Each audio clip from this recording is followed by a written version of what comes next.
قسطنطنیہ کی فتح کا مژدہ اللہ کے رسول صلی اللہ علیہ وسلم نے مختلف موقعوں پر سنایا۔ غزوہ خندق کے موقع پر بھی آپ نے یہ پیشین گوئی اور بشارت سنائی کہ تم قسطنطنیہ کو فتح کرو گے۔ آپ نے یہ بھی ارشاد فرمایا کہ قسطنطنیہ کو جو فتح کریں گے وہ امیر بہترین امیر ہوگا اور وہ لشکر بہترین لشکر ہوگا۔ اس فضیلت اور بشارت کو حاصل کرنے کے لیے صحابہ کرام نے شروع سے ہی کوششیں شروع کر دی تھیں۔ تقریباً سال 44 کے اوپر قسطنطنیہ فتح کرنے کی کوشش کی گئی، ناکام رہی۔ سن 98 ہجری کے اندر قسطنطنیہ کو فتح کرنے کی کوشش کی گئی لیکن ناکام رہی۔ حضرت امیر معاویہ رضی اللہ عنہ کے دور میں، سلیمان ابن عبد الملک کے دور میں اور خلیفہ ہارون الرشید کے دور میں، خلفائے بنو عباسیہ کے دور میں تقریباً 11 مرتبہ قسطنطنیہ کو فتح کرنے کی مسلمانوں نے کوشش کی، لیکن ان مہموں کے اندر پسپائی اختیار کرنی پڑی اور کسی کو کامیابی نہ ملی۔ لیکن سلطان محمد فاتح، جن کا لقب فاتح ہے، سلطان محمد ثانی، ان کا ایک لقب فاتح ہے اور ایک لقب ابو الخیرات ہے۔ اللہ تعالیٰ نے قسطنطنیہ کی فتح ان کا مقدر کر رکھی تھی، اس لیے سن 1453 عیسوی کے اندر انہوں نے یہ تہیہ کر لیا اور ارادہ کر لیا کہ قسطنطنیہ کو فتح کروں گا۔ لیکن قسطنطنیہ کو فتح کرنا اتنا آسان نہیں تھا، اس لیے کہ قدرتی طور پر اللہ نے قسطنطنیہ کو اس طرح محفوظ بنا دیا کہ 3 طرف پانیوں سے اس کو گھیر دیا اور خشکی کا مغرب کی طرف سے صرف ایک ہی راستہ تھا۔ اس کے شمال میں آبنائے باسفورس ہے، اس کے جنوب کے اندر بحر معمورہ ہے اور ایک طرف اس کا آبنائے شاخ زریں ہے۔ اگر کوئی اس کے اندر داخل ہو سکتا تھا اور گھس سکتا تھا تو صرف مغرب ہی کے راستے سے اس کے اندر داخل ہونا ممکن تھا۔ اور اسی کے ساتھ ساتھ 3 فصیلیں اور مضبوط اونچی اونچی دیواریں بنائی گئیں اور ہر 2 دیواروں کے درمیان 60 فٹ کا فاصلہ رکھا گیا اور تینوں دیواروں کے درمیان 60 فٹ کا فاصلہ اور 2 دیواروں کے درمیان تو ایک ایسی خندق بنائی گئی جس کی گہرائی 100 فٹ تھی تاکہ کوئی اس کو عبور ہی نہ کر سکے۔ اس لیے اس کے اوپر بڑے حملے ہوئے اور بڑی کوششیں کی گئیں، لیکن ہر کوشش ہر ایک کی ناکام رہی، کوئی بھی کامیاب نہ ہو سکا۔ لیکن سلطان محمد فاتح نے عزم کر لیا تھا کہ حضور اکرم صلی اللہ علیہ وسلم کی بشارت اور بیان کردہ فضیلت کا مصداق میں بنوں گا۔ شاخ زریں کے اندر شاہ قسطنطنیہ نے ایک موٹی لوہے کی زنجیر ڈال رکھی تھی کہ اگر کوئی شاخ زریں کی طرف سے قلعے کے اندر آنا چاہے، چونکہ وہاں اتنے سپاہی اور فوجی نہیں ہوتے تھے، ادھر سے خطرے کا بھی اندیشہ نہیں تھا، وہاں کی دیواریں بھی نیچی تھیں، اس لیے ایک موٹی لمبی زنجیر شاخ زریں کے اندر ڈال رکھی تھی کہ پانی کے راستے سے اگر کوئی ادھر آتا تو زنجیر کو کھینچ لیا جاتا اور وہ بحری بیڑا، سمندری کشتی تباہ اور برباد ہو جاتی، اور جس کو آنے کی اجازت دی جاتی اس کو ڈھیلا چھوڑ دیا جاتا اور پانی کے اوپر چلتی ہوئی تیرتی ہوئی وہ کشتی قسطنطنیہ کے اندر آ جاتی تھی۔ اس لیے ادھر سے بھی آنے کے کوئی امکانات نہیں تھے، تو 3 طرف سے پانیوں سے گھرا ہوا، آبنائے باسفورس سے، آبنائے شاخ زریں سے اور بحر معمورہ سے۔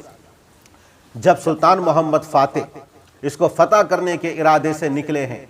تو جب سلطان قسطنطنیہ کو اس کا علم ہوا تو اس نے اس کے حفاظتی اقدامات شروع کر دیے۔ فرانس سے، جرمنی سے، ہنگری سے، پولینڈ سے اس نے مدد مانگی اور انہوں نے مدد کا اگرچہ کامیابی نہ مل سکی لیکن مدد کا ان لوگوں نے وعدہ کر لیا تھا۔ لیکن سلطان محمد فاتح نے ایک لشکر لے کر جب فتح کے ارادے سے چلے ہیں تو سب سے پہلے انہوں نے ایک قلعہ تعمیر کیا ایشیائی خشکی کے علاقے پر، اس محل کے سامنے، اس قلعے کے سامنے جہاں بایزید نے ایک قلعہ تعمیر کیا تھا قسطنطنیہ کو فتح کرنے کے لیے، اور تقریباً 660 میٹر کے فاصلے سے اسی کے سامنے سلطان محمد فاتح نے ایک اور قلعہ تعمیر کیا، اس کی اونچائی 82 میٹر تھی، اور ایک شخص اربان جس کا نام تھا وہ عیسائیوں سے ناراض ہو کر سلطان محمد فاتح کے پاس آ گیا بحری توپے بنانے کا بہت زیادہ ہنر رکھتا تھا، مہارت رکھتا تھا۔ اس نے بہت ساری توپیں سلطان محمد فاتح کے لیے بنائی، اور ایک توپ ایسی بنائی جس کا وزن 100 ٹن تھا اور جس کو 100 بیل کھینچتے تھے، جس کو سلطانی توپ کہا جاتا تھا۔ تو بہت ساری توپیں بنائیں، اور ان دونوں قلعوں کے اوپر وہ توپیں نصب کر دی گئیں جن سے قسطنطنیہ کے اوپر، دشمنوں کے اوپر گولہ باری کی جا سکے۔ ایک کام تو یہ کیا۔ دوسرا کام سلطان محمد فاتح نے یہ کیا کہ ایک بحری بیڑا تیار کیا تاکہ سمندری راستے سے آبنائے باسفورس، بحر معمورہ اور آبنائے شاخ زریں کے راستے سے سمندر پر تیرتے ہوئے اور چلتے ہوئے قسطنطنیہ کو فتح کر سکے۔ اس لیے کتنا بڑا بحری بیڑا تیار کیا گیا جس کے اندر 400 کشتیاں تھیں۔ تیسرا کام سلطان محمد فاتح نے یہ کیا کہ جب اس کو فتح کر رہے تھے اور ہر حملے کے اوپر ناکامی کا سامنا کرنا پڑ رہا تھا، تو ایسی نئی نئی تدبیریں سلطان محمد فاتح اختیار کر رہے تھے کہ عیسائی بڑے بڑے مورخ تعجب اور حیرت کا اظہار کرتے ہیں کہ یہ نئی تدبیریں کیسی ان کے ذہن میں آ رہی تھیں۔ اللہ نے ان کو اعلیٰ درجے کی صلاحیت اور جنگی مہارت عطا فرمائی تھی۔ انہوں نے ایک موقع سے قسطنطنیہ کے باہر سے سرنگیں کھودنا شروع کی، اور سرنگیں کھودتے کھودتے قسطنطنیہ کے اندر داخل ہونا چاہتے تھے، لیکن جب سلطان قسطنطنیہ کو پتہ چلا تو اس نے اندر سے سرنگیں کھودنا شروع کی۔ جب یہ سرنگیں کھودتے کھودتے ان سرنگوں سے جا ملے تو یہ سمجھے مجاہدین اور ان کے لشکری کہ یہ اب ہم ان راستوں پر پہنچ گئے ہیں جن سے ہم شہر کے اندر، محل کے اندر داخل ہو سکیں، لیکن اس کا علم نہیں تھا کہ یہ دشمنوں کی کھودی ہوئی ہیں۔ لہٰذا ان سے حملہ کیا گیا، رال ڈالی گئی، آگ جلائی گئی، جس سے بہت سارے لشکری شہید ہو گئے، اور جو جان بچا کر بھاگ سکتے تھے وہ بھاگے اور واپس اپنے لشکر میں آ کر مل گئے۔ لیکن اس کا نفسیاتی طور پر اتنا اثر ہوا کہ اگر عیسائی اور صلیبی اپنے پیروں کی آہٹ اور اپنے قدموں کی آہٹ بھی سنتے تھے تو ڈر جاتے تھے، خوف زدہ ہو جاتے تھے کہ کہیں ہمارے شہر کے نیچے اور محل کے نیچے یہ مسلمان سرنگیں تو نہیں کھود رہے ہیں اور ہمارے شہر اور ملک کے اندر داخل ہونے کی کوشش تو نہیں کر رہے ہیں۔ اس سرنگیں کھودنے کی وجہ سے ان کے اوپر اتنی ہیبت اور اتنا خوف طاری ہو گیا تھا کہ ہر صلیبی اور ہر عیسائی بے پناہ خوف کے اندر مبتلا تھا۔ سلطان محمد فاتح نے ایک کام یہ کیا کہ ایک لکڑی کا چلتا پھرتا قلعہ تعمیر کیا، اور اس کے اندر اپنے سپاہیوں کو سوار کر کے آہستہ آہستہ قسطنطنیہ کی فصیلوں سے جا کر لگا دیا۔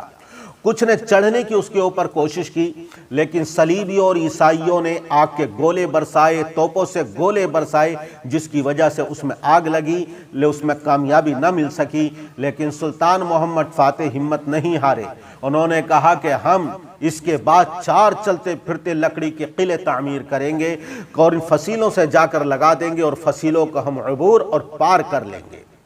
لیکن سب سے اہم تدبیر اور جنگی صلاحیت کا اعلیٰ شاہکار جو سلطان محمد فاتح نے کیا وہ یہ ہے کہ خشکیوں کے اندر اپنی سمندری کشتیاں انہوں نے چلائی ہیں۔ قسطنطنیہ اور اس جہاں سلطان محمد فاتح قیام پذیر تھے، درمیان میں پہاڑی ٹیلے تھے، پتھریلی زمین تھی، زمین ہموار نہیں تھی۔ اب ظاہر ہے خشکی کے راستے سے پوری طاقت صلیبیوں نے اور عیسائیوں نے لگا رکھی ہے،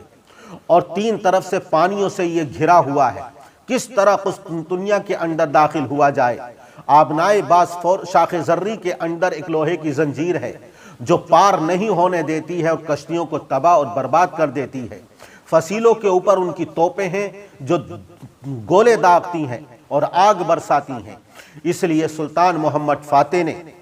اپنے سپہ سالاروں کو جمع کیا، مشورہ کیا، اور پھر یہ کہا کہ ہم خشکی کے اندر اپنی کشتیوں کو چلا کر سمندر کے اندر آبنائے شاخ زریں کے اندر ڈال کر ادھر سے ہم حملہ کریں گے۔ تمام نے اتفاق رائے کیا، لیکن یہ کام اتنا آسان نہیں تھا۔ 3 میل کا فاصلہ تھا، جہاں ٹیلے تھے، پہاڑی ٹیلے، اور خشکی تھی، اور کشتیوں کو ان 3 میل کے فاصلے سے پار کرنا آسان نہیں تھا۔ اس لیے راتوں رات تمام مجاہدین اور سپاہیوں نے زمین کو ہموار کیا، درختوں کو صاف کیا اور ٹیلوں کو صاف کر کے زمین کو ہموار کر دیا۔ راتوں ہی رات میں لکڑی کے تختے لائے گئے، ان کو تیل سے،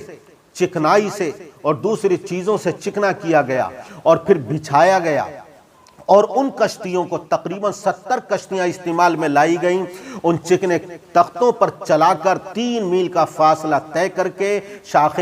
زرری کے اندر ڈال دیا گیا۔ جب صبح ہوئی اور عیسائیوں نے یہ دیکھا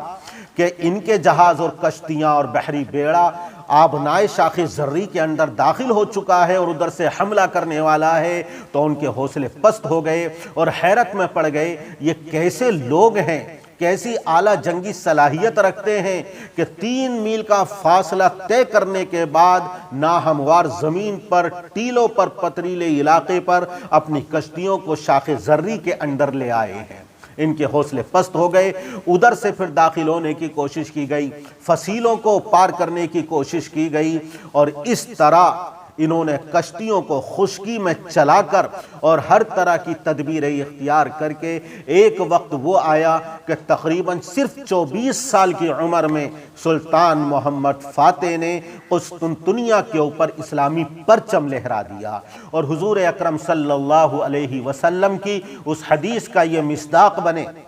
اور بشارت کے حقدار بنے کہ تم قسطنطنیہ کو فتح کرو گے، وہ امیر بہترین امیر ہوگا، وہ لشکر بہترین لشکر ہوگا۔